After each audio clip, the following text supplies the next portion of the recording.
Alright, so I'm making my quick and easy tomato bisque. I'm going to chop half an onion and I'm going to add it to a saucepan.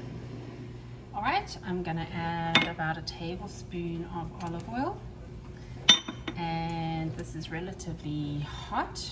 I'm going to saute up the onion with a little bit of garlic.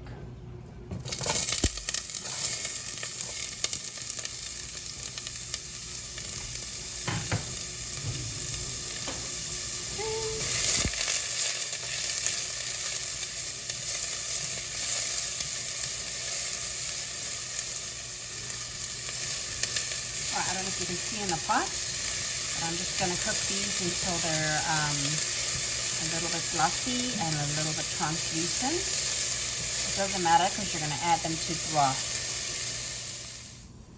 Alright, I added 2 smallish carrots, just roughly chopped, to my onion mixture, and now I'm going to add about a tablespoon of garlic.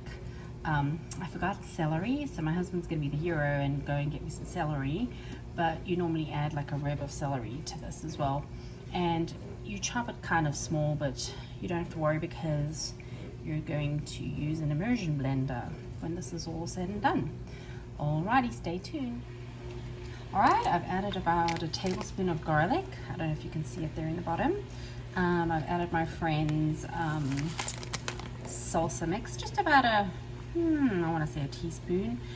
This is the hot. You can find this on Amazon, and it's just full of spices and deliciousness. Make sure dish is really zingy and just have a little bit more zazzle and zest.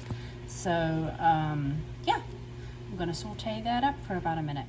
Okay, sauteing this up, I did turn off the stove because yeah, I was chopping the carrots. Anyway, this usually goes for about 2 to 3 minutes.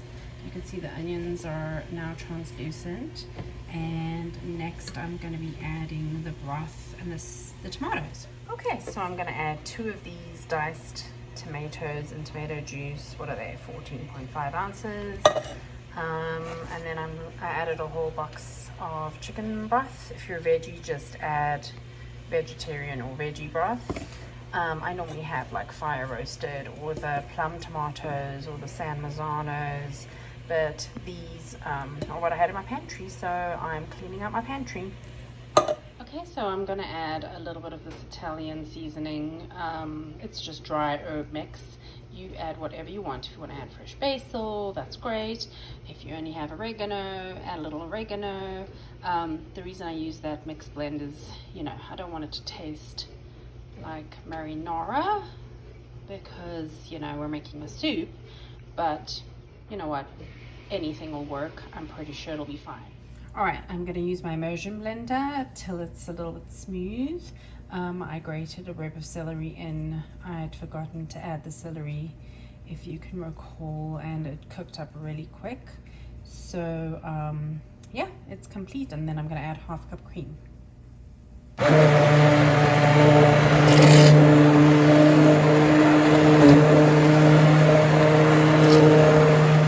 Alright, so now I've blitzed it up with the immersion blender. It looks like this now, and now I'm going to add half a cup of cream. You see I've taken off the heat. You don't want to add cold cream into a hot soup, and the soup is not super hot. So it's going to be super easy for me to freeze this batch. Alright, that's what it looks like after you've added half a cup cream. If you are dairy free, just don't add the cream. And we serve it up with grilled cheese and a little side salad.